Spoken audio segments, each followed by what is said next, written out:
Les voy a leer del libro Maleducada de Silvia Schuher un cuento que se llama El único defecto. Ya leímos 3 cuentos cuando estos alumnos empezaron el primer año, cuando pasaron a segundo y cuando pasaron a tercero. Esta historia hace referencia a cuando los alumnos cursan el 4º grado en el año 1965.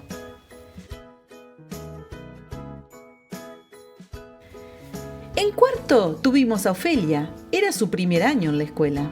Ofelia era sólida y alargada como una estaca, una figura sin redondeces debido a la abundancia de huesos a la vista. Tenía el pelo negro, ondulado y desparejo. La boca de Ofelia era grande hasta para hablar y parecía tener más dientes que el resto de las personas.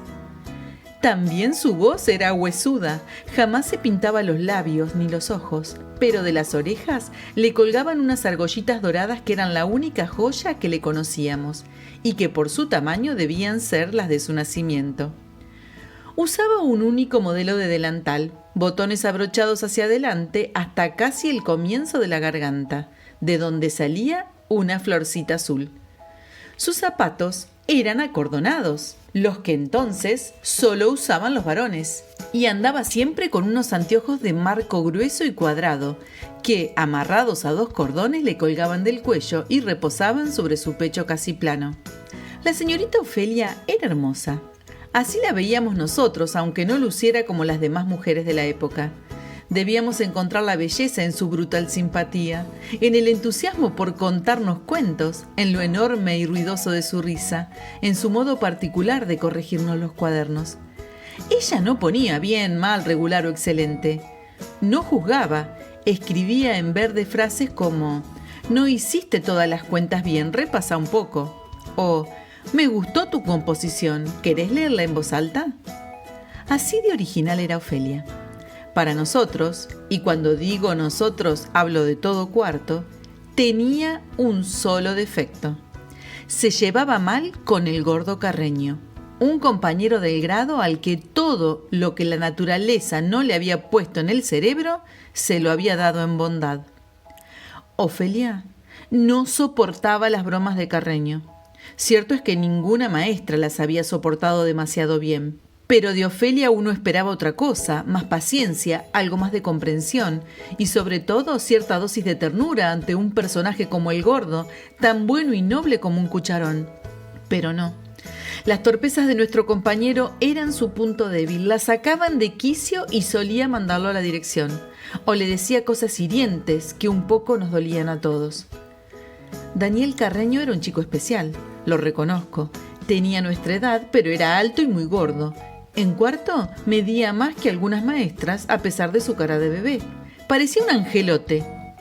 Por otro lado, además de comer alfajores y turrones en el aula, Carreño vivía contando chistes malos, tan malos que hacían reír, o comentando sus ocurrencias sin pensar si podían o no caerle mal a alguien. No lo hacía con maldad, porque, como ya dije, era más bueno que la sopa, pero lo hacía. Si le daba la gana de decir que Ofelia le recordaba un personaje de los Locos Adams, lo decía sin bajar la voz ni medir las consecuencias, que Ofelia lo escuchara, por ejemplo, y entonces quisiera acogotarlo. Los padres de Carreño también eran gordos. Es posible que por eso no se preocuparan por la figura de su hijo. Daban la impresión de ser muy alegres y quererse mucho entre ellos. La mamá de Carreño, además, solía hacer tortas riquísimas que cada 2 por 3 traía a la escuela para compartir. También era una buena modista, siempre se ofrecía para confeccionar los trajes que hacían falta para los actos. Con todo, la señorita Ofelia Carreño no lo aguantaba y no sabía disimularlo. Y ese, para nosotros, era su único defecto.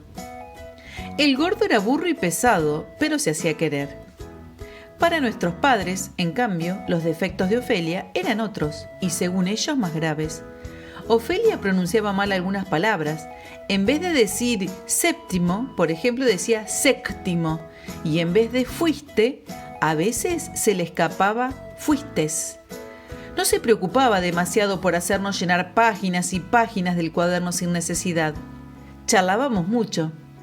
En el pizarrón se aseguraba de escribir sin errores. Continuamente consultaba un diccionario.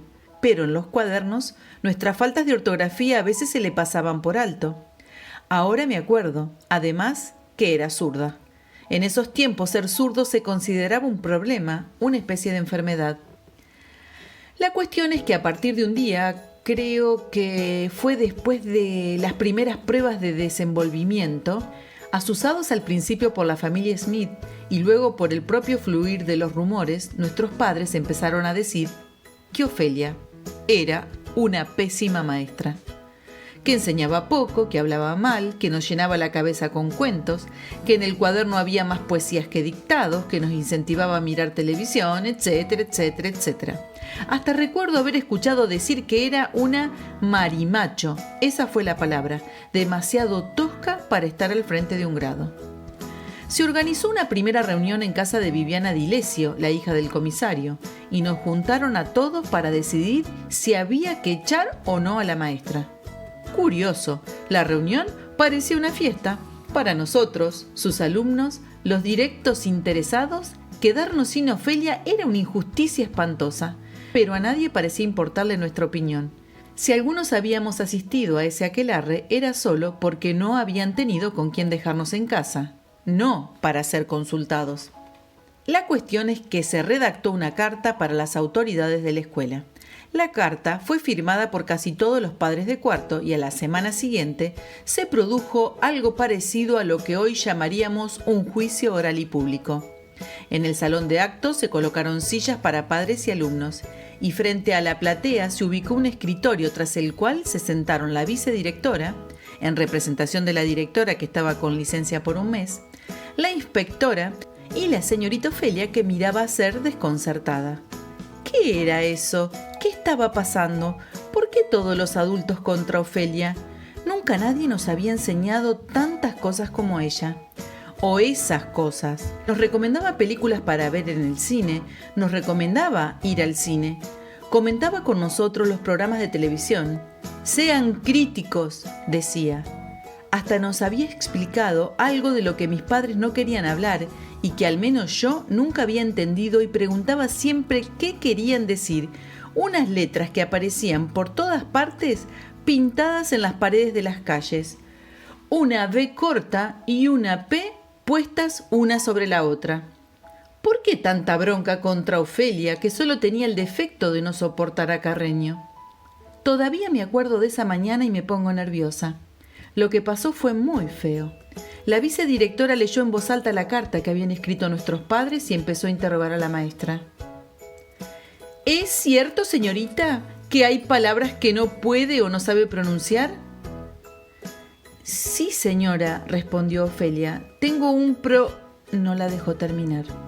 ¿Es cierto, señorita, que no corrige como es debido todos los errores de ortografía que los niños cometen en el cuaderno?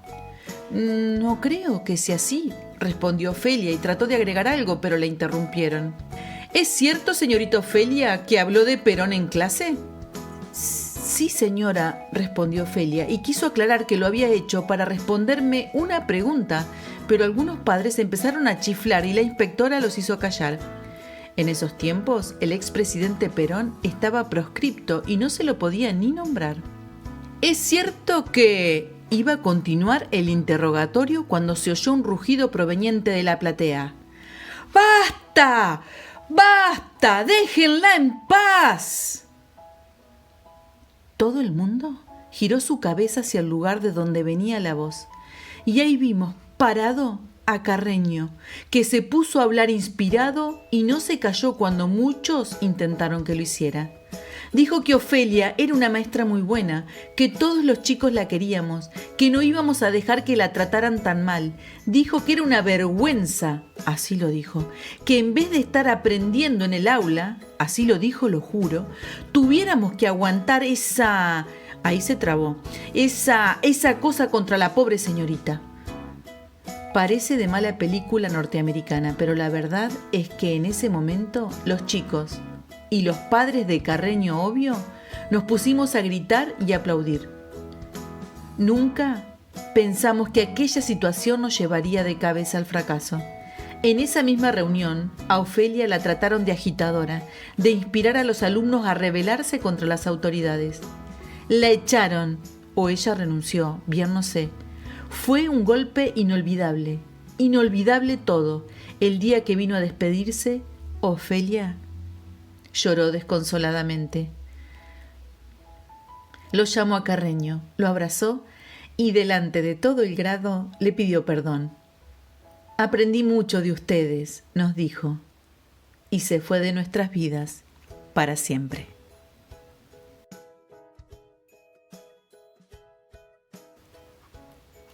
Y así termina el cuarto cuento del libro Maleducada de Silvia Schuher, que se llama El único defecto, 1965.